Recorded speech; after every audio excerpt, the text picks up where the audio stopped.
These are the jobs you may not see every day, but just know we're working hard to make Hillsborough County a better place to live, work, and play. Subscribe to our YouTube page for more great county-related videos, only on HTV.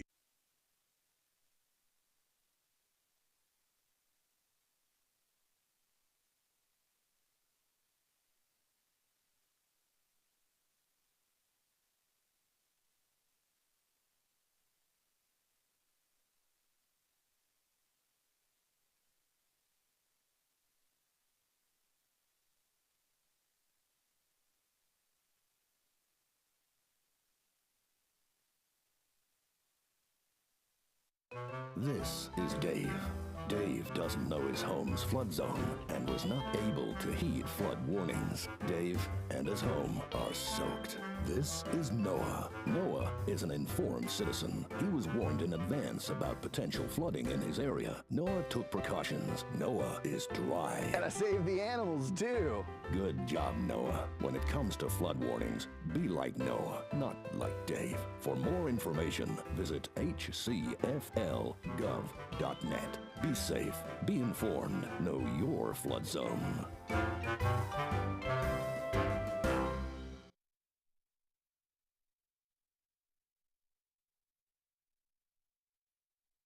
Tip 3. Drink from a reusable water bottle instead of buying individual bottles. Tip 4. Tell your friends and family about the effects of single-use plastics. You can help reduce the amount of single-use plastics by spreading the word and going green. For more information and to take the pledge, visit reduceyourusetamaBay.org.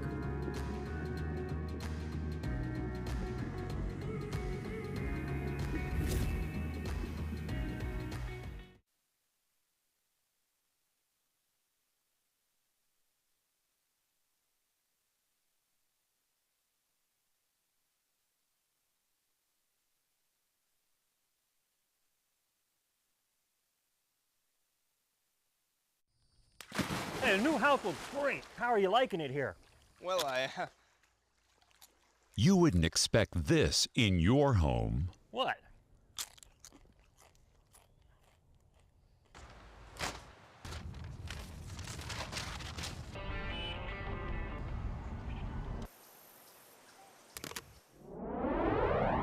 Why on earth would you do it in ours? Hillsborough County put waste in its place.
Good morning, and welcome to the Environment Protection Commission board meeting.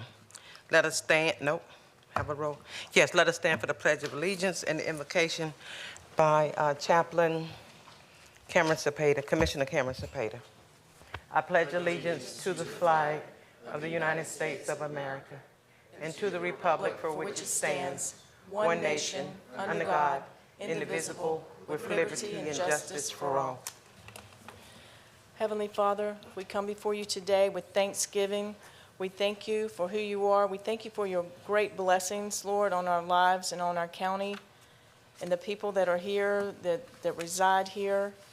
And this morning, we have a very special prayer. Lord, we pray for the former Commissioner Mariella Smith's husband. He's had health issues, and we lift him up before you. We pray for a special healing, miracle in his body. We pray that he will have a long and healthy life.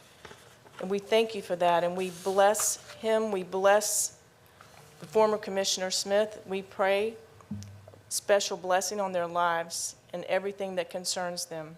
In your holy name, amen. Amen.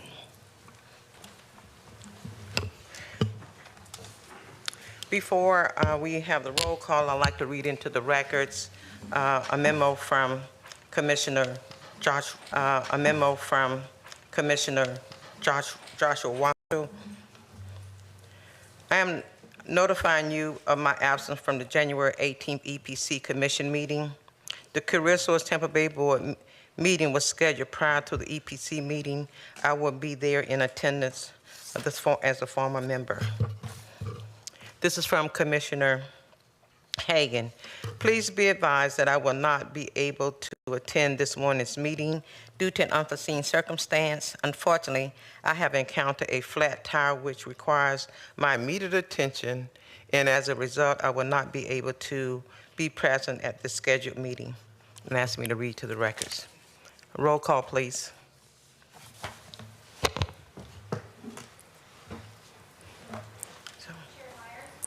Here. Here. Cohen, Here. Hagan, Kemp. Here, can I just have a point of order? Just, do we need a roll call vote if we're don't have a virtual, personal and virtual? Just. It's not required. Right. I'm just following the agenda. Right. Make it simple. Okay. Continue on, please. Kemp, Here. Owen, Here. Worstel. You have a quorum, ma'am. Thank you. From my understanding, Ms. Dotter, we have no changes to the agenda and no removal of any items. Is that correct? Commissioner, we do have a change. We will be removing 5A for the recognition of Commissioner Joshua Woostel for being our chair prior, so we will bring that back at our next meeting. Okay. And at this time, I would like to, is Ms. Luann Finley, is she here with us this morning? Oh, stand and rise. It's okay, you're among us. Just stand and rise, and I'll meet you at the podium. Come on down, dear. We're not on the Price is Right, but we're on the board. What should I have down there? I'm just going to read those.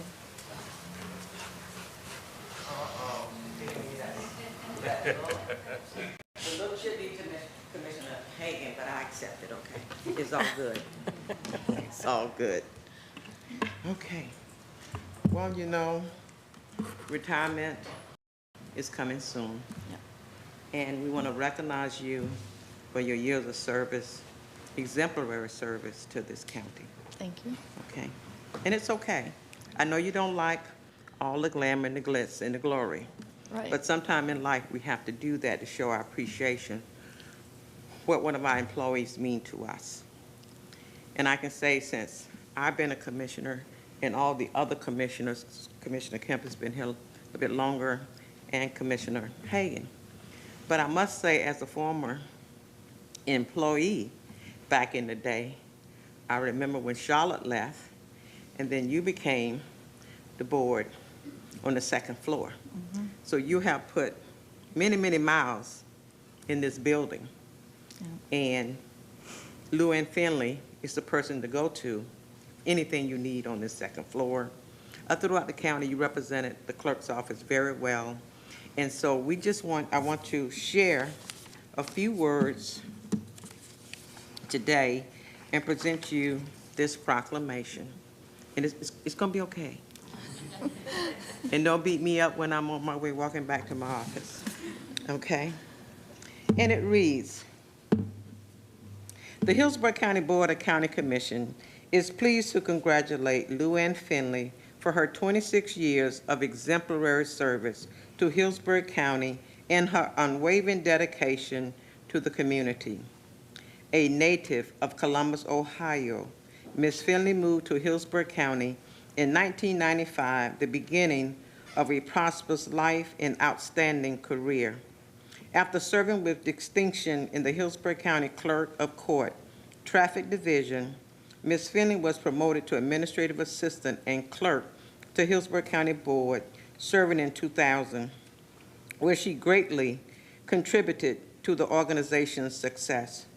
2 years later, her growing talent and accomplishments led her to assume the esteemed position of Director of Board Services, further illustrating her skills as a public servant. Throughout her career at Hillsborough County, Ms. Finley collaborated with numerous county commissioners, leaving an enduring impact on all who has the privilege of working alongside her. She has constantly been recognized as a dependable and unwavering asset to the organization and our residents. Ms. Finley's commitment to excellence has left an indelible legacy that will be remembered and cherished by colleagues and residents alike. The Board of County Commissioners of Hillsborough County, Florida, does hereby commend Luann Finley for her 26 years of service to Hillsborough County, thanks her for her valuable contributions, and wishes her a retirement filled with joy, relaxation, and the fulfillment of all her aspirations. Executed this 18th day of January, 2023, signed by all 7 county commissioners. So, Luann Finley, and he wants to get a picture, so let's kind of move back. So, you want to sit there?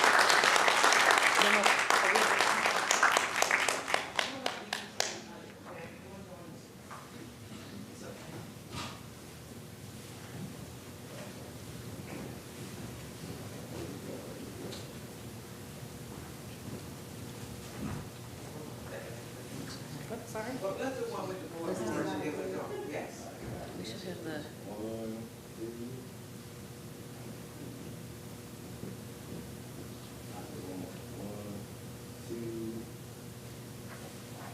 Mr. do you mind if I bring up people from the clerk's office? Oh, absolutely. Definitely. Come on up, guys. I mean, you're the family here. Come on. All attendants, come on. More the merrier here. Rich.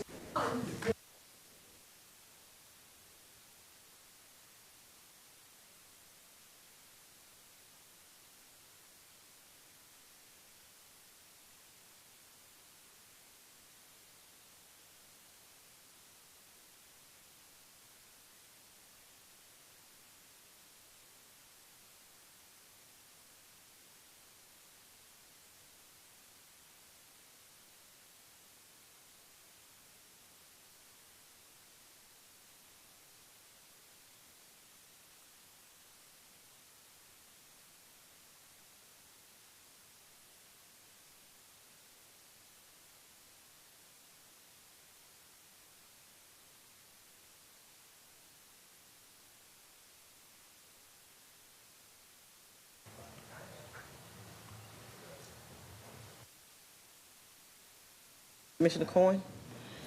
And anyone else would like to speak? Go ahead. Thank you, Madam Chair.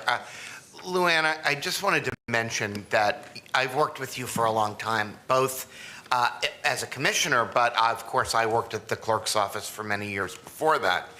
And one of the things that I remember very vividly was Pat Frank was the clerk for, as you know, we all know, for a long time, and she was a former county commissioner. And she thought that your position was one of the most important, if not the most important, in the clerk's office, because that person really would be the face to the Board of County Commissioners and the public. And really, for a lot of people, would be their sole interaction with the clerk's office. And I remember that when Sue Parrish retired and you know, just different things over the years, Pat and Sue and all of them always had just enormous confidence in you, and that you would be able to carry on perfectly and that it would be seamless. And of course it was. And we've all had the benefit of that for all of these years. And I know personally I'm going to miss you very much. You know why? Because I'm known for forgetting my keys and access card. And Luann's always here. So I do appreciate that, but I appreciate, we all do, everything that you do to keep us on track. And I just know on behalf of Cindy and the clerk's office how much they appreciate the way that you face the public and the board and really make both look great. Thank you. Thank you. Thank you. Commissioner Kemp? Yes, and Luann, how long have you been in this office? Since 2003, I believe. Because when I was an aide to Kathy Castor, I worked with you even more closely than I have been as a commissioner. And you have just been unwavering in your support in that office and have, you know, I just feel like we're losing an institution here for the county, and we're just deeply appreciative of who you are and what you do. And also, I didn't even know about the access key, but the other day when I went on vacation, I end up taking it out of my purse when I go on vacation, and inevitably the first time I come back, I don't have it with me, and I can't get in. And I had called in here, I think Raquel, and didn't have my card with me, and I just said, oh, it'll be fine, I'll be able to get in. And then I thought, well, if I need to leave for the restroom, it's going to be a problem. But I didn't even know that I could get other cards, and someone came into me from the clerk's office and dropped a card off right here, and I was like, oh, wow, that is so wonderful, because I didn't ask for it, and it was very sweet. And we're just going to miss you for you certainly do. You know, that's just one little detail that you handle so well. We're deeply grateful for, but for everything that you do, and you know that we can come to you and get help and get an answer. So thank you so much. Thank you. Commissioner? Yes, yeah, and let me speak as someone who hasn't been here a long time. You know, my first experience of being a county commissioner is meeting you. You're one of the first people I got to speak with. And, you know, I meet a lot of people in government that I don't think would survive outside these buildings in private life. You would. You are extremely organized. You're somebody that, as for a new commissioner, has helped me hit the ground running. I'm going to miss you. I'm going to miss our friendship. You're probably the only one that gets here earlier than me. Luann, I think, leaves at 5 a.m. I don't know what time she gets here, but I've literally been here at 6:30 a.m., 7 a.m., and she's been, I can tell, been working for a long time. That hard work, unfortunately, I think is lost a lot these days. You know, I'm starting to take it personally that so many great people are leaving so fast my first year as a county commissioner. But I can tell you that I'm going to miss your friendship. I'm thankful for all your guidance. I'm thankful when you let me know I'm talking too loud in my office. And we'll always be here for you. So God bless you. Thank you. Thank you. Janet from EPC. I need to put this down. I'll hold it for you, sure. I'm going to switch places with you. Okay. Thank you, Commissioner. I just want to say she is an asset. Could be in the private sector, public sector, and she will be missed. I served on the SEAC board, which was a board for EPC that was sunsetted. And I met her decades ago, and as just a member of the public. And this is a secret asset. You have people calling, and you have a lot of boards. She was so wonderful. And, you know, from a personal level, you used to have a gentleman named Jarvis, and whether you're having a good day or a bad day, and you walk in, everyone has personal things going on. And whenever I see Luann, I get a hug and I feel so much better. So on a personal level, she was behind the chamber doors. Obviously, Jarvis was always downstairs in front, but we love her dearly at the agency. All my staff think highly of her. You can sit out for a year, but if you need to come back or desire to be out of retirement, there'll be a lot of opportunities for you. Just want to, at EPC, I don't have a green thumb, but I can grow 3 things: orchids, lilies, and mangoes. So I couldn't bring a mango tree in, but we have an orchid. I have about 50 orchids, but none of mine are blooming. I have this calla lily, which I think is beautiful, and we brought you some flowers. And the directors got together, and we have some gift cards for dinner and coffee and those things too. But all of my staff love you dearly, so I'm going to read you a quick poem from this retirement card, and I believe it embodies everything that everyone's saying here. You gave your best day after day, treating everyone around you with respect and setting an example for others to follow. That's why you're thought of so highly, and why we wish you happiness in all the days to come.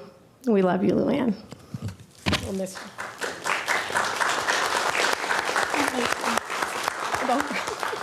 We're going to miss you too. We'll be in touch.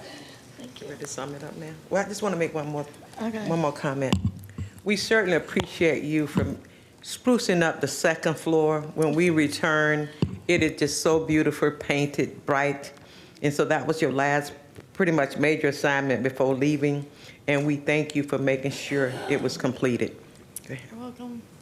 I really enjoyed working with all the commissioners I've worked with. All of you have been great, all your aides, support staff, everybody I've worked with. I'm going to miss all of you. I couldn't have done it without Marlene and Diana. They're wonderful. They'll still be here to support you, and just look out after them. But thank you. Thank you. Another round of applause. Thank you so much. Yeah. Thank you.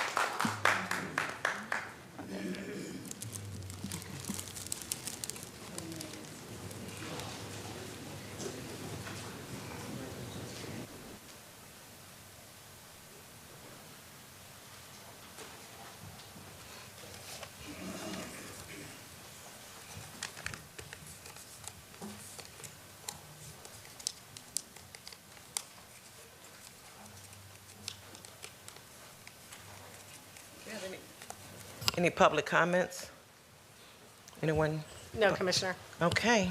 Commissioner, we have one more recognition, actually, or proclamation. What? I'm sorry. Yes, Commissioner, that was an oversight on my part. We have 5B, which is a proclamation during February for World's Wetland Day in Hillsborough County, and we're going to bring up Mike Lynch, the Wetlands Director. Good morning. As stated, my name is Michael Lynch. I'm the Director of the Wetlands Division at EPC. I'm honored to stand here before you today for the proclamation of World Wetlands Day. We in the Wetlands Division believe that Wetlands Day is every day, but it's once a year the whole world gets to celebrate with us for World Wetlands Day on February 2nd. World Wetlands Day is celebrated every February 2nd, and it's the focus to raise global awareness about the vital role of wetlands for people and the planet. This date honors the anniversary of the Convention of Wetlands, adopted in 1971 as an international treaty. EPC's wetland rules protects wetlands in Hillsborough County, which safeguard our groundwater, surface water, and Tampa Bay, thereby maintaining and preserving our natural flood areas, coastal shorelines, and habitats that are unique to our area. Furthermore, wetlands help lower flood insurance rates for Hillsborough County residents.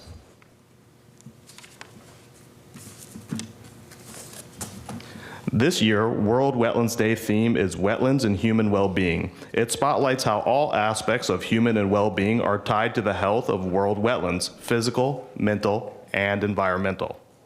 It highlights how interconnected wetlands and human life have been throughout history, with people drawing sustenance, inspiration, and resilience from these productive ecosystems. It furthermore underscores the critical need for human stewardship of world wetlands. On this important day, we should reflect on how our society has been affected through the loss and degradation of wetlands, recognize the benefit of wetlands, consider the future challenges we face, and do all we can to ensure that wetlands play a central role in shaping the sustainable future. EPC staff would like to thank our chairwoman, Commissioner Myers, and the entire commission for sponsoring the proclamation to recognize World Wetlands Day that she will now read into records. Commissioner Myers, the proclamation is yours. Thank you. Thank you. Now, therefore, be it proclaimed that the Environmental Protection Commission of Hillsborough County, Florida, does hereby declare February 2nd, 2024 as World Wetlands Day in Hillsborough County and encourages all residents and visitors to help support the Environmental Protection Commission in our mission to safeguard the county's wetlands, habitats, and its overall ecosystem. We'll present the proclamation. Thank you. Oh, Janet, please, Ms. Lauder, please come down.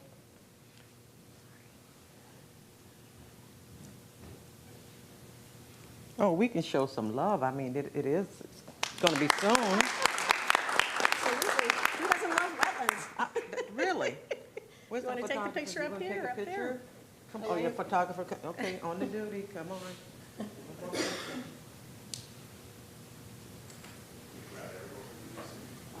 come on in, EPC. Watch out. Let's get the best side. Let's get the best side. Absolutely. Both sides are down here.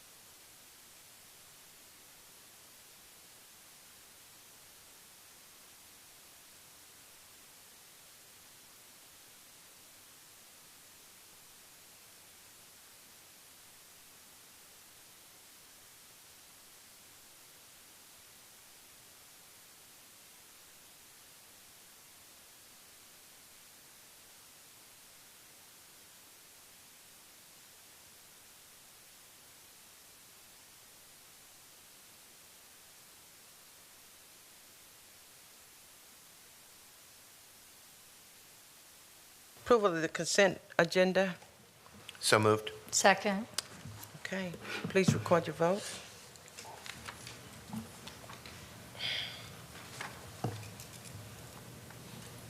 Motion carried 5-0. Okay. Regular agenda starting. Thank you, Commissioner. We're going to move to 9A, and that is the Tampa Bay Estuary Program Seagrass Update. We have Ed Sherwood, and I'm going to read a brief introduction about Ed, but a little factoid is he used to work at the agency many moons ago. He could probably tell you the date that he was there. But seagrass is an important habitat for fish and other marine animals. It stabilizes sediment, produces oxygen, and reduces shoreline erosion. The coverage, species, and condition of the seagrass are significant indicators of ecosystem health in Tampa Bay. And commissioners, I'm glad that Ed was able to join us. There was another person who's kind of an expert from USF, but he's been deployed. But Ed is the current executive director of the Tampa Bay Estuary Program and is going to provide this presentation about the current state of seagrass beds in Tampa Bay and the results of the annual Tampa Bay Seagrass Assessment. And just wanted to mention that this was brought up by Commissioner Owens. I believe he serves on the Estuary Program Policy Board at our April 20th, 23 EPC meeting. And I think it's very important and germane because there's been a lot of loss of seagrasses over the last, 4 or 5 years. So with that, Ed. Good morning. Good morning. Thank you, Director Lorton and staff for inviting me to present on the status of seagrass. Good morning, Madam Chair and fellow commissioners. It's my pleasure to present this little update to you based on some of the recent declines that Director Lorton just mentioned. Can you state your name for the record? My name is Ed Sherwood. I'm director of the Tampa Bay Estuary Program. I've been serving in that role since 2018. I've been with the Estuary Program since 2008, and just prior to that, as Director Lorton mentioned, I worked for the Environmental Protection Commission of Hillsborough County. It's going on almost 2 decades ago now that I worked at EPC, so time flies when you're having fun. My goal for this morning is just to briefly give you some background on the estuary program, a little bit of Seagrass 101 on the typical species we encounter in Tampa Bay, how we go about managing those seagrass resources in the bay, and basically some of the recent monitoring results that have indicated some declines, but I also have some positive news to share this morning. I'll kind of summarize all those points at the end and then invite any questions you might have on the overall status of seagrasses in the bay. Just to jump right into it and give you a little bit of background on the estuary program, we are one of 28 national estuary programs established by Congress to protect and restore estuaries of national significance. We were established back in 1991. In about 1998, we developed an interlocal agreement, which basically matched the federal appropriations from Congress with local resources to basically implement a comprehensive conservation and management plan for Tampa Bay. That's basically our overall blueprint on how we get the bay back on track in a healthy condition. Implementing that CCMP equates to about $3 million in both revenue and expenses that goes out towards projects that and our overall operating costs to properly manage the bay. I have about a staff of 9, and we think we do a fairly good job of stretching those dollars fairly well. At your places, we have a handout specific to Hillsborough County. For every dollar contributed by Hillsborough County, we returned about $27 in the form of about $19.5 million in projects over the past 3 years. Those dollars and leverage those dollars we're garnering for both Congress and locally with additional grant funds to implement the work we do. Our work is focused towards our comprehensive management plan priorities. There's 3 of them. But they span about 39 different actions and 166 strategies. To boil it down, we're focused very much so on improving water quality and sediment quality in Tampa Bay. We're focused on seagrass and other wetland habitats and other critical estuarine habitats that support fish and wildlife that are important to both our environmental and economic quality in the region. And then we also work directly with the community to organize volunteer events as well as directly contribute grant funds to community-based projects to support the overall protection and restoration of Tampa Bay. So those 3 main programmatic priorities are where we're funneling those resources we receive as a program. To kind of give you some background on seagrasses that occur in Tampa Bay, we have 5 common species. There's actually 7 in total that actually can occur in Tampa Bay, but the 5 pictures listed on the slides there are basically the ones that we typically observe on an annual basis in Tampa Bay. The top 3 are the most common species. They're shoalgrass, turtlegrass, and manatee grass. Basically, if you're on a shallow tidal flat in the Tampa Bay region, if you're waiting on those flats, you're going to primarily be walking across some of those typical seagrass species. And those seagrasses, those rooted seagrasses that occur underwater are a key indicator and foundational habitat for much of the life of our estuary. Not only contribute to the food resources of a lot of endemic species like manatees and sea turtles, but it also provides nursery habitat for a lot of important recreational and commercial fisheries. You could think of anything from sea trout to redfish and snook, all the way up to gag grouper use these habitats as nursery grounds prior to moving offshore to actually grow to adults. So they're critical habitats, and they have been a key indicator of the bay's overall health through time. The way we manage, the way we've been managing, ensuring that these seagrasses persistently occur in the bay is by controlling the amount of nutrient pollution, primarily nitrogen, that flows into Tampa Bay from a variety of sources, both industrial and domestic wastewater sources, as well as stormwater sources, as well and atmospheric sources. So the pie on the right basically shows the top pie is what the overall nitrogen load or the total mass of nitrogen that was going into the bay in the 1970s. Those were typically considered the bad old days for the bay, where we saw significant seagrass declines leading up to the 1980s. And now that bottom pie represents the amount of nitrogen going into the bay now currently. So we have about 2/3 less of the nitrogen flowing into Tampa Bay, and that has been through a lot of hard work of both public and private interests that we have organized through a group called the Tampa Bay Nitrogen Management Consortium.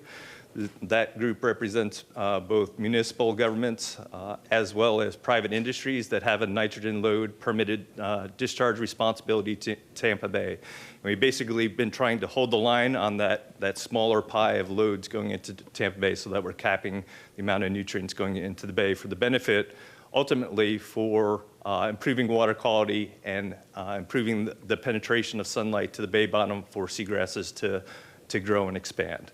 That's been our key management paradigm since our program has started back in 1990, and we've been following suit with organizing and facilitating that nitrogen management consortium since the mid-1990s. In your consent agenda, you actually just adopted a declaration of cooperation, which is once again bringing the region together to cooperate to maintain these nitrogen loads for the next 5 years. We submit a 5-year report to the State Department of Environmental Protection as well as the US EPA on our progress in meeting water quality targets supportive of continued seagrass recovery. So thank you for approving that consent agenda item. To further track how well we're doing in terms of water quality conditions that are supportive of seagrass, we also monitor both the overall coverage of seagrasses in the bay, and that's done by the Water Management District on an every 2-year basis. They're actually flying right now this winter in 2024 to make a new assessment of the overall coverage in Tampa Bay. Basically, they capture aerial photos and then photo interpret, basically delineating where seagrasses occur along the shallow flats. And they typically have to do this during the winter months when we have lower tides and clearer atmospheric conditions, although we're having an El Nino winter this year, so it might be difficult to acquire good aerial photos this year. But we rely on those to come up with an overall coverage estimate in the bay on an every 2-year basis. In between those aerial photos, we also, as an estuary program, facilitate with many of our partners an annual transect monitoring program at about 60 sites along those shallow flats in Tampa Bay. This gives us an idea of the species composition and the overall frequency of occurrence of seagrasses in the bay in between those aerial flights. Those transects can span anywhere from 1 football field's length to about a dozen football fields length. So it's a day on the water and basically getting your face in the water and observing what's on the bay bottom. And again, that fills in the gaps in between the years where we have these aerial photos on a 2-year basis. So jumping right into some of those monitoring results, this is relying on the every 2-year aerial photo assessments. This is how we track the overall goal of achieving that red line that's depicted in the graph on the right. That's the overall goal that we want to maintain in Tampa Bay in terms of total coverage. Currently, it's at 40,000 acres, and that's about as much seagrass as we had in the 1950s prior to some of the rampant development that occurred within the region. So you could see over time, from the early 1980s to about 2016, we did pretty good. We restored a significant amount of seagrass coverage in Tampa Bay. We were exceeding that goal over the 2014 through 2018 period, but over the past 2 assessment periods in 2020 and 2022, we've actually seen some precipitous declines in the overall coverage in the bay. The map on the left kind of highlights where we've seen the most significant losses of that seagrass. And the losses are primarily centered in the upper parts of Tampa Bay, particularly in the upper left-hand lobe of Old Tampa Bay, where those dark red colors are. That's where we've lost the most seagrasses to the tune of about 6,000 acres over that 6-year period. And that causes us concern as the estuary program, as our partners, the counties and municipal governments throughout the region, because we know the health of Tampa Bay is intimately linked to the overall bay's economy and the overall health. So we want to ensure that we get those seagrasses back. And I do have some good news based on the annual assessments that we are conducting at those 60 or so transect sites. If you look at some of the more recent data, and they're highlighted by the arrow there, we're actually seeing a slight recovery now. This is actually data that was just collected this past fall. So we're actually seeing a higher frequency of occurrence in seagrass over this past assessment. So I'm hoping that this is a sign of our initial recovery, of regaining some of that lost coverage that we observed over the past 6 to 7 years. It's some positive news, and the other positive news I would like to share with you is that through the long-term EPC water quality monitoring program, we're able to track water quality conditions. And again, we're seeing improvements in water quality conditions bay-wide over the 2022 and 2023 period. Again, this is a good sign that this will continue as long as we maintain these water quality conditions. We're likely to see a continued recovery of seagrasses. So I'm hoping we're just turning that corner of seeing declines, and now we're on the upward slope again. There are probably various reasons why we initially saw that decline starting around the 2016 period.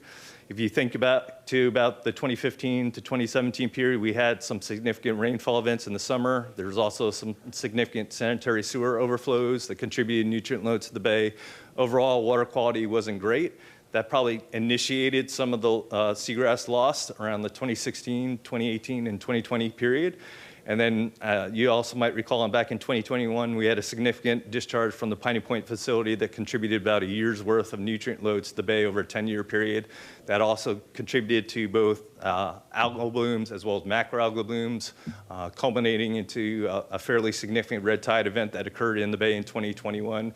And since that time, we've had improving water quality conditions. So as long as we continue to maintain those good water quality conditions, I'm confident that we'll continue to see a seagrass recovery. And that's my hope for the future. And basically what I'm summarizing here is that seagrasses are invaluable. They're part of the recognition of World Wetlands Day. They're an important wetland component. They contribute significantly both to the environmental quality as well as an economic quality of life in the Tampa Bay region. We just completed an economic valuation study with the Tampa Bay Regional Planning Council that highlight the importance of the bay to the region's economy to the tune of about $32.1 billion in total annual output. And that's about 1 in 10 jobs that are directly associated with the bay itself. And we all know that there's premiums in terms of real estate associated with along the bay. So within a quarter mile of the bay, you could expect a $50,000 increase in your home price just for being associated with Tampa Bay, and that is impacted by harmful algal blooms that might affect the overall quality of the bay. Those have been shown to show a dramatic impact on sort of real estate prices during those times when we do have red tide events.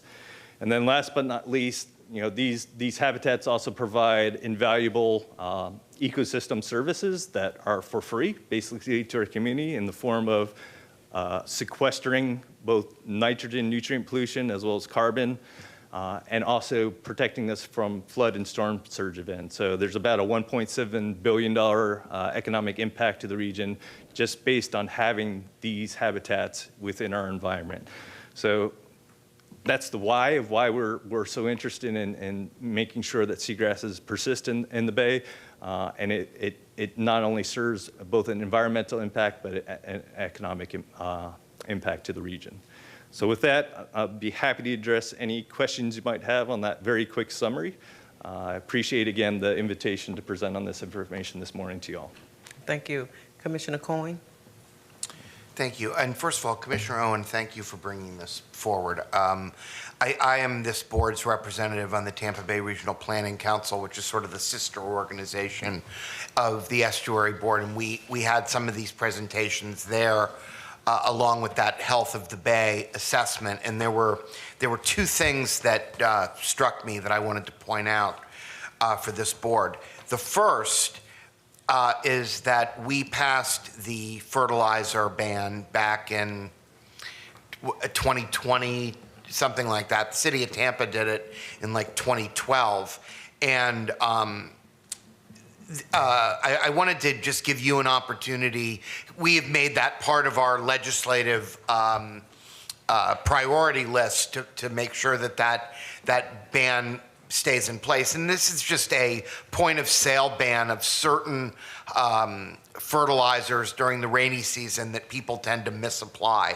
And I just wondered if you could comment a little bit on whether or not you think those types of measures are helpful in keeping the bay, the water clean, and the seagrasses healthy. Yeah, I appreciate you raising that point. Going back to that pie chart I showed of the current nitrogen loads to Tampa Bay, the most significant nitrogen loads to the bay come from stormwater sources or non-point sources. So fertilizer ordinances within the region are one of our tools in the toolbox to reduce the amount of nutrients that might be emanating from stormwater, especially during the summer rainy season when we receive most of our rainfall.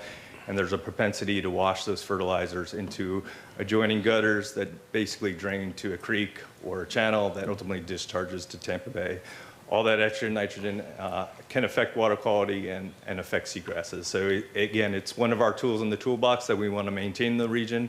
And we've led within the region going back to the early 2010s on developing those model fertilizer ordinances specifically for Tampa Bay.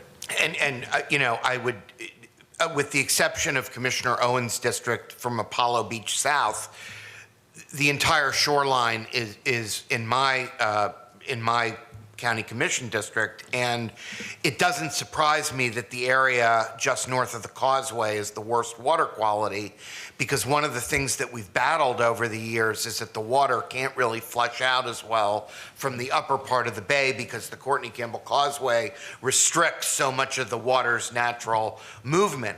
The other problem you have is you've got a ton of stormwater coming down from the northwestern part of the county, and it's all dumping into the bay through the canals behind a lot of those residential neighborhoods. And where I'm going with this is that the canals in Dana Shores and in Bay Point and all the area sort of due west of Tampa International Airport, those canals really could use some dredging and some cleaning. I think it would help improve the water quality. The EPC assisted me and some of the neighborhoods there in monitoring the water quality, and what we found it wasn't so bad as to reach toxic levels, but it was definitely worse than in the rest of Tampa Bay. Last year, I flagged some money for some of those canal dredging efforts in some of those neighborhoods, but we weren't able to totally fund the project. So I wanted to just mention that today, that as we move forward, really wearing our other hat in the Board of County Commissioners, I wanted to just alert the commissioners that this is something that if we spend some money doing some dredging up there, and it really could make a big difference in the water quality of the entire bay. So thank you for being here and bringing up this subject, because it's really, really, really important. Excellent Thank you again, Commissioner. Commissioner Owen. Yeah, thank you, Ed, for being here. I do serve on the Tampa Estuary Board, and I guess about a year ago at this time, we got a presentation that wasn't so good. And this is just great news showing these short-term gains. And I know you kind of hit on it, but could you really just quickly on what your estimation, if you could give that right now, on how we got those short-term gains? Is it necessarily part man interaction, or is it weather, or can you kind of just give your opinion without us really holding you to it on why you think we're getting those short-term gains? Yeah, I think the primary reason is that we've had 2 concurrent years of really good water quality, and some of that is associated with the lesser amount of rainfall we've received over this past wet season. So that is definitely a component of it. But there has also been strides to address sanitary sewer overflows by many of the municipal governments throughout the region. So again, I think the continued investments towards improvements of our wastewater and stormwater infrastructure, and that's been some of our focus of the estuary program, as well as trying to direct some resources towards projects that would have a benefit for some of the stormwater emanating from some of our regions in Tampa Bay, as well as making investments to reduce the occurrence of wastewater or septic contributions to the periphery of the bay. Those are starting to reap some benefits, I think, in terms of overall improvements in water quality. So The tough part is it's easy to lose seagrasses, and we saw that over this past 6 to 7 year period, but it's going to probably take over a decade to restore that lost acreage because of just the general biology of how seagrasses grow. Once it's lost, it's fairly easy to see those areas devoid of seagrass, but it'll take some time for them to grow back. Great, great. Well, thank you for your presentation today. Really appreciate you. Absolutely. Thank you. Commissioner Kemp? Thank you. This was extremely great news, and I was pleased with thank you for all the presentation and to hear the history and to go through the points. It looks like the lower part of the bay was obviously much less affected, as you pointed out, than upper Tampa Bay, where just north where the Courtney Campbell blocks the water flow, and I've heard about that for a lot of years, that there's not good flushing. That was the natural part of that bay in the past. And I guess they have dredged and filled underneath the bridge at the beginning side points to put a basin there for the bridge, which I understand during hurricanes with this bridge building is also makes those the most difficult points in terms of the stability of a bridge during the surges and hurricanes. But was there some recently, did FDOT, have they been doing or planning, what is the status of opening up the areas under the bridges to allow for more flush of the bay? Yeah, I appreciate that. And as Commissioner Cohen mentioned, we think that is another tool in the toolbox that we need to employ to further kickstart the recovery of the bay, is improving tidal circulation, particularly in Old Tampa Bay. This commission supported investigating additional causeway alterations to improve tidal circulation in the past, and forwarded a letter to FDOT in support of those type of management interventions. At this point, DOT has constructed one breach on the eastern part of the Courtney Campbell over by Ben T. Davis Beach. If you've driven over the causeway there, that one low bridge is basically to support water quality recovery just north of the causeway there. I know that DOT and the City of Clearwater are also investigating another breach on the western part of the Courtney Campbell. But we continue to have conversations with FDOT on potential other areas, particularly the Howard Franklin Bridge and the next bridge in line for replacement is Gandy, to look at opportunities to improve tidal circulation associated with those bridge replacement projects. As it stands right now, Courtney Campbell is the only one that has received that attention from FDOT, but we're hoping that they would consider the other bridges and causeways as well. Because again, it is another tool in the toolbox to improve water quality, particularly in the Old Tampa Bay segment. Thank you. Thank you. Commissioner Cohen? You know, I forgot one last thing. I want to also commend us as the Board of County Commissioners for putting so much money into septic to sewer conversions over the past couple of years, and hopefully we will continue to do that, because that goes right in line, I think, with what you were talking about as some real problematic situation for our water quality when we have those eruptions. And I often describe those as every one of those is like a little tiny point. So that's really also making progress, and that's something we've done with a lot of federal dollars, I should add. So thank you. Absolutely, and just to add to that point, as an estuary program, we're actually hoping to put some skin in the game with both Pinellas County and Hillsborough County to help support septic to sewer conversions in particular areas that are in need. And thank you for giving us an educational update on our estuary program. Thank you. Absolutely. Thank you. Okay, Janet? Thank you, Ed. And I did want to say, and Ed, could you just tell us, just for members of the public, I think there's a lot of things that happen with seagrasses, and La Nina, El Nino, wastewater, all these things. But temperature has changed in the bay, and I don't know if it's your group or the USF or you guys together that are doing some pilot studies tracking temperature. You guys are hitting all the key points this morning. We do think that temperature is adding additional stressor for the recovery of seagrass, particularly in the upper bay segments. We've been monitoring summertime temperatures along the shallow flats, and this past summer we actually had water temperatures in excess of 100 degrees Fahrenheit in certain portions of the bay.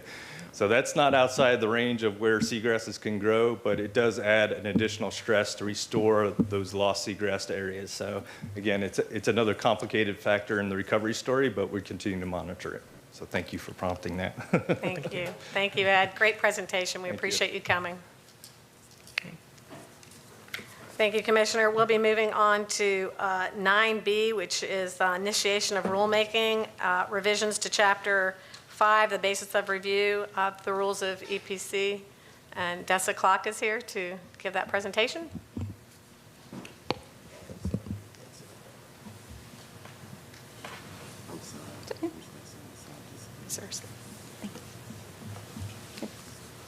Good morning, Commissioners. Good morning. My name is Dessa Clark. I am an environmental supervisor within the EPC Wetlands Division. I am here today to inform you that staff will be reviewing minor rule revisions to a few sections of Chapter 5 of the basis of review for authorization of activities pursuant to Chapter 1-11 Wetlands. This portion of the rule contains criteria for miscellaneous activities, permits and exemptions that occur in wetlands and other surface waters. Please be advised, this is an informational report about rulemaking and no vote is required today. The basis of review was adopted by the EPC Commission in 2008. Substantial amendments were made to the rule in 2021, and minor revisions were made in 2022. Since the revised rule was implemented, staff and stakeholders have noted a few areas that could be clarified.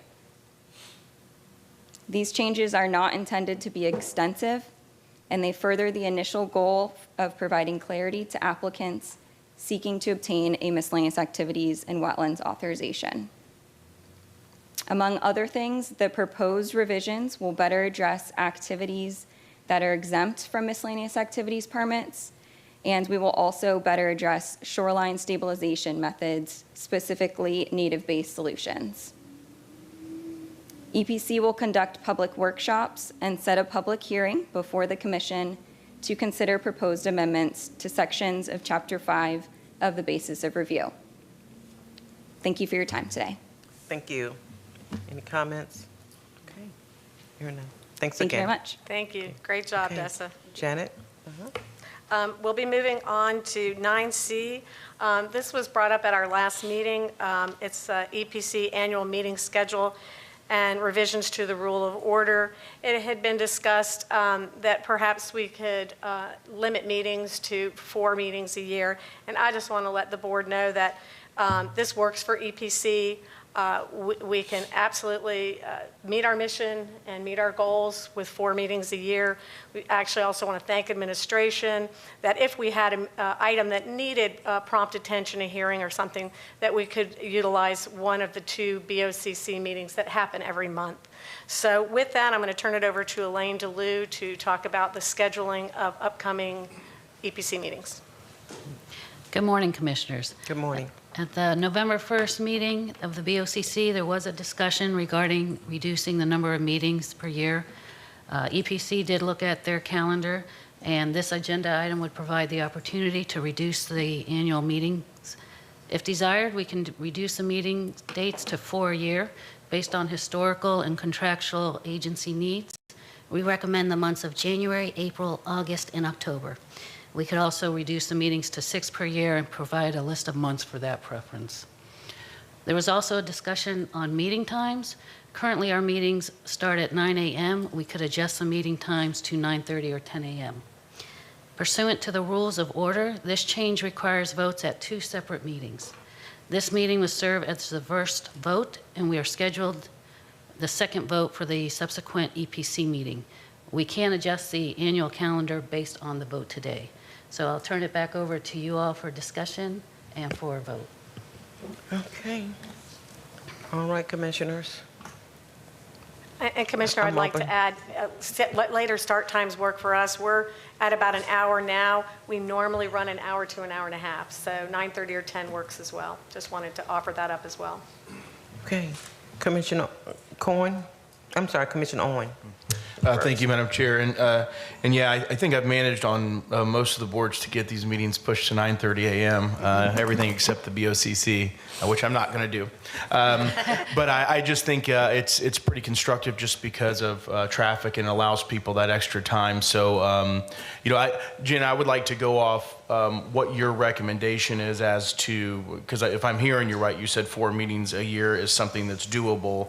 But then I just heard 6 meetings a year is a possibility. So I want to make sure I'm not convoluting the two. We just offered that up because those were 2 recommendations that had come forward at the discussion before. 4 meetings works for us, and we can absolutely handle everything that the board needs with our mission, with our staff at 4 meetings. And again, if we had anything critical to bring forward, again, I think administration has been very willing to allow us to work with them. So, but it's completely up to the board. I mean, I will tell you, obviously, scientific discussions and having education is important. As you just saw from this presentation, so that when you're voting on environmental issues, you have an understanding, but we can absolutely accomplish that in 4 meetings, I believe. Okay, so we'd have to have two hearings regarding this, so we need a motion today or nothing today? 2 votes. You 2 don't need a votes, hearing, 2 but sets 2 of votes. votes, This okay. Today can count as the first vote. Okay, so, and feel free, commissioners, to amend this motion, but I'll move for us to have the 4 meetings a year with a start time at 9:30 a.m. And if we can also clarify that those meetings be January, April, August, and October, based on the needs of our agency. They won't be, quarterly meetings, but they'll be 4 during those months. Confirm, please incorporate that into the motion. I'll second. Okay. Commissioner Kemp? With the 4, I'm fine with the 4 meetings a month and the schedule. And as you said, if there's some urgency in terms of some public hearings or whatever, it could be scheduled at other times. I think that's a good plan. The 9:30, I would really rather just schedule it at a solid hour point, 10 o'clock or something. The only other thing I just wanted to bring is that, I don't know, it could be, put in the afternoon on the day of board meetings, consolidated like that. I don't know if anybody, would be interested in that rather than a separate meeting day where it's at 10. So I'll just put that in there as well, just as a point of discussion or consideration. 10 works for us. And as far as afternoon meetings, we had done them in the afternoon because of the Planning Commission being in the evening, some of those land use meetings, and I don't believe those are occurring anymore. So, and I do believe at least one of the members that was here had difficulty with the afternoon meeting, and they had actually recommended the afternoon meeting, I think. So, but again, whatever the board wants, whatever time you want to meet, that's what we'll do. Okay. Commissioner Cameron Cepeda? Yes, I like the idea. Sorry. The 4 meetings starting at 10 o'clock. Yes, that's what I'd like. Yeah. Okay. Commissioner Cohen? Yeah, I agree with that. I think the problem with the afternoon is that I think we start running into people having other conflicts. And I think if we're going to do it 4 times a year, it should have its own day, at least on the 4 days that we do it. And so that's all. I'm in support of the motion. Yeah, so I'll amend my motion to just make the one change for a 10 a.m. start time, consistent with 4 meetings and also consistent with the recommendations on the months for the year. Okay, we have a motion and a second. Okay. Please record your votes.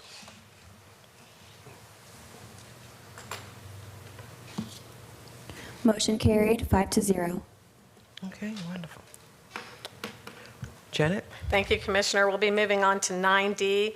This is a revision to include U.S. Ecology Tampa, Inc. as a grantee to the Pollution Recovery Funds Agreement for agriculture pesticide collection, and Chris Pratt will be presenting this item. Good morning, Commissioners. Chris Pratt, morning. EPCC staff. Good morning. Today we are seeking your vote to approve our recommendation to revise an existing pollution recovery fund project.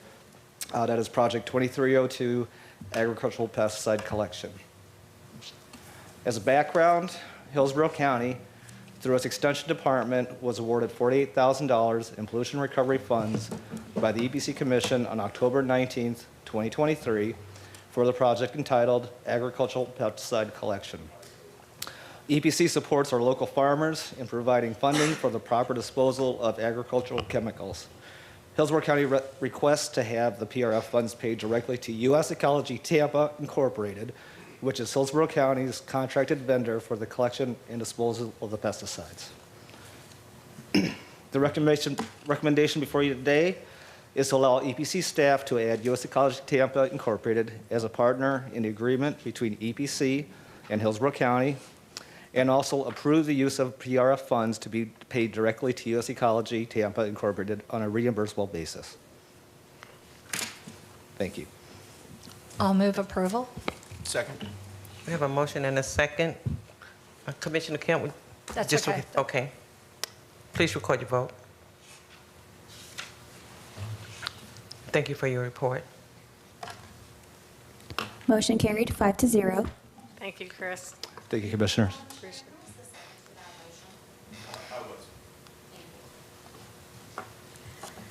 Okay, Thank you, Janet. Commissioner. We'll be moving on to 9E, which is the legislative update, 2024 legislative session, which will be given by Beth Lee. One thing I wanted to say that we sent out, there was a great editorial in the paper from the Tampa Bay Times, which was very comprehensive about all environmental legislation, and we forwarded that to you via email. Beth? Good morning. Good morning, Commissioners. My name is Beth Lee, attorney with the EPC Legal Department. Today I will be providing a brief legislative update for this current 2024 legislative session. As you know, the legislative session is 6 days long, and it began last week on January 9th and will conclude on March 8th, 2024. The EPC Legal Department monitors both environmental and administrative bills each session, and this presentation will only cover a handful of those bills tracked by our department, but the agenda item today has a few others that are also of interest. Starting out with Senate Bill 32 and House Bill 1581, these two bills would require the Florida Department of Environmental Protection to adopt rules for mangrove replanting and restoration.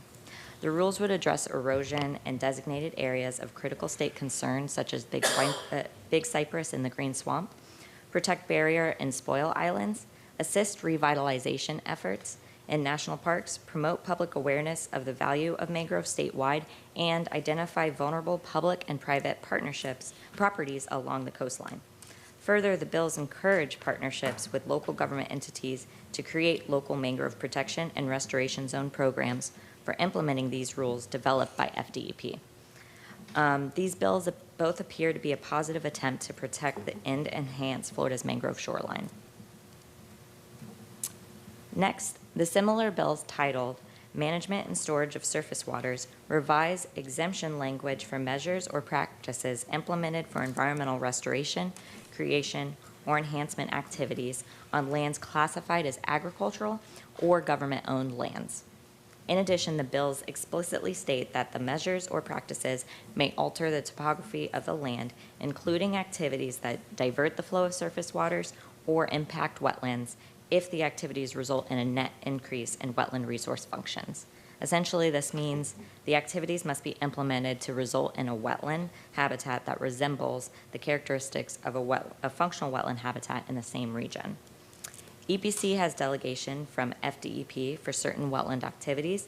As such, the language in these bills could alter how EPC regulates impacts to wetlands and other surface waters on agricultural and government-owned lands. Last session, these bills died in committee, and since filing, House Bill 863 has already been withdrawn. Moving on to House Bill 527 and Senate Bill 664, titled Land and Water Management. These bills propose to preempt local governments from regulating dredge and fill activities under Chapter 373 and 403 Florida statutes. EPC has delegation from FDEP for environmental resource permitting, which includes dredge and fill activities. Although the bills allow FDEP to delegate their authority to water management districts, it's unclear if these bills preempt delegation to local pollution control programs like EPC. This same type of preemption language did not pass in last year's session. Further, the bill's proposed language that appears to require counties and municipalities to acquire buffer zones, so in other words, setbacks, that are greater than the FDEP or water management district's land or water delineations. Initially, the language was understood to only require counties and municipalities to require buffer zones that are greater than the state's buffer minimum, but the language specifically says delineations, so it could be construed more stringently and may be an effort to eliminate local setback buffers. Next, these two similar bills amend the Resilient Florida Grant Program to provide funds for coastal counties to conduct saltwater intrusion vulnerability assessments. The information obtained from these assessments would be utilized to update the comprehensive state flood vulnerability and sea level rise data and to analyze effects and threats to coastal counties' water supplies. The FDEP would provide 50% cost sharing for these assessments. House Bill 1079 differs by adding language that prohibits FDEP from delegating authority for permitting coastal construction zoning and building code exemptions. Next, the two agritourism preemption bills prohibit local governments from requiring certificates of use for lands classified as agriculture, including their land use, their ag-related facilities, and agritourism venues, unless allowed by general law. Further, the bill's proposed language that automatically terminates and expires local government ordinances, rules, or other measures that require certificates of use. From our research, the certificates of use appear to be a mechanism primarily used in South Florida, which prompted this legislation, but it does not appear that the bills would affect EPC authority. Lastly, these two bills also propose definitions for brewery, distillery, farm stand, fruit and vegetable stand, winery, and mobile food service. The bills codify and clarify that all those activities would be considered agritourism activities. Next, we have Senate Bill 738 and House Bill 789, titled Environmental Management. These two bills would entitle the prevailing parties in legal challenges against the FDEP or any water management district to recover costs and attorney's fees. Further, they also specify that certain stormwater ponds cannot exceed steepness of 4:1 unless sufficiently fenced. Lastly, the bills establish a requirement for FDEP and the water management districts to review coastal permitting processes with the goal of identifying ways to increase efficiency and allow for improved storm recovery. Moving on, these identical bills titled Local Government Action, House Bill 1547 and Senate Bill 1628, require that the local government action minimizes or eliminates negative impacts on a specified industry, agricultural, energy, and supply chain, such as ports or railways. Local government action in these bills is defined as the adoption or amendment of any ordinance or charter provision by a county or municipality, or the denial of a local authorization or permit issued by a county or municipality. However, negative impacts does not appear to be defined by the bills yet. The bills direct the entity that's affected by the government action to go to the appropriate state agency to determine whether that government action has the negative impact. So for example, if it's an agricultural sector that's affected, it would be FDACs that they would go to. The affected entity's submittal to that state department would include items such as identifying the governmental action and providing an impact statement. These bills do identify actions that are exempt from this review, such as compliance with federal and state law, budget adoptions or amendments, implementing contracts, emergency response procurements, and certain building and fire code prevention implementations. Lastly, these two next bills relate to the ongoing concern for per- and polyfluoroalkyl substances, otherwise known as PFAS. Simply put, the identical bills propose to expand existing wastewater facility pretreatment programs to include pretreatment for PFOA, PFOS, and 1,4-dioxane by conducting an inventory and identifying industrial users who may discharge PFAS-contaminated water to the wastewater facilities. This inventory of industrial users and pretreatment program is in coordination with FDEP. So, Commissioners, that concludes my presentation for today. Are there any questions or discussion? Seeing none. Commissioner Kemp? Yes.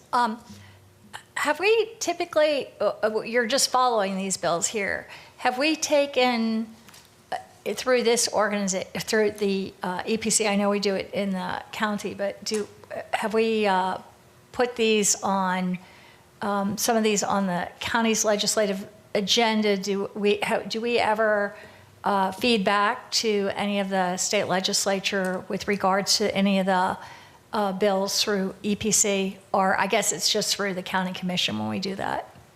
I can only speak to the time that I've been on the board. Rick's been around longer, traveling to Tallahassee. In the past, for instance, the tree bill, there was unanimous support, and we sent a letter from the EPC board. We do track and we do coordinate with Brandon Wagner, who I think represents the Board of County Commissioners as well. So we stay involved. We do try to meet with legislatures just so they know who we are, and I think Rick and Mike Lynch and Ms. Lee will be traveling up there next week. So, but we have in the past, Rick, before coming, I think there have been occasionally positions taken. Yeah, correct. We have asked for specific bills to have this commission, as opposed to the county commission, send letters in opposition or in support to certain legislation. Correct. And I believe Ms. Lee this week reached out to Brandon Wagner's office, Cameron I believe, to let them know about all these bills we're tracking. And this was a handful of bills, and I know you identified the first one as being good news, and I was really quickly kind of trying to figure out the implications when you went through. But can you just go to the, and I'm not sure, the SB 738, I think that was like saltwater intrusion and coastal water. So 738 was an environmental management bill. Is that the one that you're thinking of? But the saltwater intrusion vulnerability assessment? No, I guess I had several of them listed here, so I think it's a saltwater intrusion. SB 298 and HB 1079. Yes. I mean, this looks like a good one from what I can see about it, that we should endorse or, give feedback on, especially that to look to implement this. Establish coastal construction zoning and building codes and exceptions in lieu of state coastal construction regulations. I don't know, I guess maybe a little more analysis might be better there, but I'm thinking, looking at that, the other one, and just in terms of the, I don't know, the county commissioner or the EPC, I know it's coming up at the VAB board several times, is the agritourism, and that there are several issues that have bubbled up in Hillsborough County, controversial issues of neighbors disturbed by, I was asking questions about it at the last VAB board meeting, the Value Assessment Board, and because it has come up and it is coming up with neighbors, very disturbed. I understood it was changes in state policy, state rules, laws that had allowed some of the conditions to exist. And I'm just thinking that maybe as a board, I guess that would be the BOCC maybe to take that one up and look at it. And especially what it might be this board with the PFAS, I think is extremely important. And that seems to be right in this wheelhouse here, and one that we could, today, I don't know, maybe others need more information about that. But I guess maybe we could ask that some of this could be brought back to a county commission meeting and explored a little, because I would like us to weigh in on a couple of these bills that are, I think, really important and significant. So I guess I'll leave it there, but I just wanted to feedback, and that was pretty comprehensive. There's a lot of things, and I know it's supposed to be a quiet session, but some of these look significant and important ones that we might, especially on the positive side, but even on the other side, weigh into some because of what I am understanding from other agencies, from constituents with regards to these situations. And Commissioner, we'll make sure that our staff, will coordinate with them if we hear anything and pass the information along to Cameron and to Mr. Wagner to come in front of the BOCC. And there is a provision in there. Obviously, we're going quarterly. The session is 8 weeks. PFAS is very important. It's extremely costly. There was an amazing presentation at the Water Forum. I think if this board were to hear that type of presentation, to really understand, and what I think they're trying to do is have private industry clean up at the front end so that the water treatments aren't stuck with this very, very costly bill from the federal government, or the legislation that's come down. So we can bring a PFAS information forward, but there is a provision that we work with the chair correctly so I want Rick to tell everyone that provision, so something could jump up that could be very, very critical. Yeah. Correct. There is a long-standing EPC commission policy that was passed over 15 years ago that allows the executive director to interact with the chair if there's an urgent need to send some direction to any, during the legislative session, to send any direction and whether it's support or concern about any bills. So if there's something that we need to, we can interact with Ms. Myers and Commissioner Myers and send the and that was my concern too. That I knew that as the EPC, it would be several months away, but and the session is so short. Right. There's so little time to consider, what is there. But I think I'll thank you for that information, and I'll take that kind of under advisement and be looking at this. And it's good to have some deeper understanding of some of these. Yeah, the PFAS especially. And again, if we can work with the chair. In my tenure, I've always brought it in front of the board. I was glad somebody mentioned the recommendation letters, the bypass to do the Upper Tampa Bay. That was a recommendation from this board. To Little Manatee River, that was a recommendation from this board, and both of to Vern Buchanan in his office, and both of those items passed, which were great things. So, it's not only sometimes to oppose something, but it's to affirm something that's a good thing. So we'll work with the chair if something critical comes up, and if we have the ability to jump into a BOCC meeting, and so that everyone can know, we'll do that as well. But up to date, from my tenure, it's been done as a total board. So, but we'll do whatever needs to be done if it's critical and we need to inform the legislature. Thank you. Thank you. Thank you. Commissioner Coyne. Thank you. Commissioner Kemp, I just want to add, if you want to explore the PFAS issue more at the board level, both the Aviation Authority and Tampa Bay Water are involved in the litigation related to PFAS, and it's been my experience that the information from the lawyers involved in the litigation is extremely helpful, and so you might want to involve the county attorney's office as well. Seems like a lot of the information actually is coming out of what's going on with the litigation. Thank you. And Commissioner, I'd like to add, obviously MacDill Air Force Base, wherever there were flame retardants, I know, we have a waste director. We know where all the PFAS is, but the Hillsborough County does have a fire rescue where flame retardant and foam was utilized. So paying attention to that litigation is extremely important because the cost of cleanup is extraordinary. Okay. Thank you, Commissioner. Thank you so much. Thank you, Beth. Okay. Great job. Okay, Commissioners, Sharon? I just have a few quick slides and then we'll be done. But I did want to recognize our legal intern, Julian Ortega. Can you stand up, Julian? There you go. Are you going to Stetson? Yeah. What year are you in? He's in his last year at Stetson. Well, I'd like to let you know that Commissioner Kemp, Commissioner Cohen, and Commissioner Owen are all attorneys as well. So they had to live through what you're living through right now. Nice to have you here. Welcome. Commissioners, to just roll through the slides really quick. If you could bring up my slides. I don't know the individual who's doing that. Okay. Next slide, please. In November, senior staff hosted our annual Thanksgiving luncheon.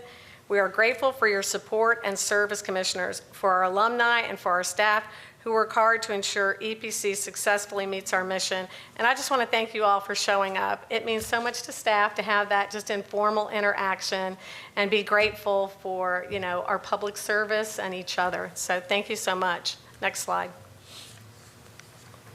EPC staff is dedicated to lending a hand to those less fortunate over the holiday season. EPC collected and delivered 44 bags of Christmas joy and 450 in monetary donations to Elves for Elders Aging Services, annual holiday drive for seniors in need. We do this every year. We also every year do the Redlands Christian Migrant Association, and EPC staff generously gave 570 in cash donations and gifts for 81 students. The students and staff gave us special thank you cards and appreciation. They were so lovely to read. Additionally, staff gave to Metropolitan Ministries food drive, which included 42 food items that were given through the charity's online donation portal, and 3 barrels of food items that were collected at our office. I want to personally thank everyone who participated and made such a difference to so many individuals in our community. Next slide, please. We were excited to join the City of Tampa's annual Martin Luther King Parade festivities. This is our second year participating in this highly esteemed community event. It's so much fun. And just I have to just tell you, the kids are so excited. And before, I think a city councilman was in front of us and he threw out Twinkies last year. So we got some cookies this year and they just loved the cookies and the beads and all of those things. But thank you, Commissioner Myers, for allowing us to participate with you guys. Really appreciate it. Next slide, please. Last fall, EPC staff attended the Wonders of Wildlife Festival hosted by Raptor Center of Tampa Bay. This event was held at Edward Medard Conservation Park and was a great success to visitors of all ages. Next slide, please. McDonald Elementary School received this year's Florida Association for Water Quality Environmental Educational Grant. And I just wanted to say that we appreciate all that FACWA does to support science education in our schools. Next slide, please. The 13th annual Florida Water Forum was held on November 1st and 2nd in Tampa. The forum provided a venue for attendees to hear from Florida's top experts, policymakers, and elected leaders on issues surrounding water and environmental policy. And there was a whole panel on PFAS, and everybody walked out of there. You could have heard a pin drop when they finished that panel. The economic cost of cleaning up the PFAS. Next slide, please. Next slide, please. Thank you. On November 7th, EPC directors met with Kelly Boatwright, a director of the Florida Department of Environmental Protection's Southwest District, for our annual interagency coordination. Kelly is also a former EPC employee in our waste division. During this meeting, we discussed current and future environmental challenges, PFAS being one of them, facing the state and EPC that may impact Hillsborough County. We value our partnership with FDEP and will continue to work closely with them to address environmental issues that fall within our jurisdiction as appropriate. Next slide, please. And the final slide is this slide. It's our strategic planning session, which was held in December. During this session, we evaluated EPC's overall progress in 2023.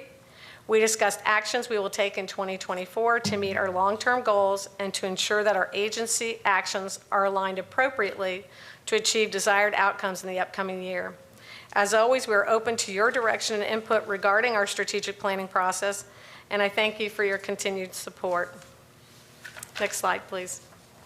And unless you have any more questions, this concludes my report. I don't normally have the date there, but I'm going to tell you what the date is, because it was to be determined and is now determined. It will be April 18th at 10 a.m. And so that concludes my report. Thank you so much. And Commissioner Myers, welcome as our chair. We were going to do that in our first remarks of the proclamation, but what a delight. EPC staff loves you. I know that, you know,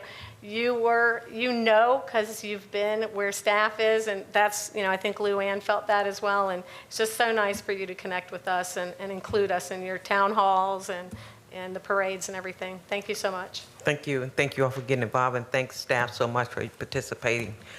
Again, thank you for a wonderful Thanksgiving luncheon. We certainly appreciate it. It was wonderful. We look forward to attending again this year.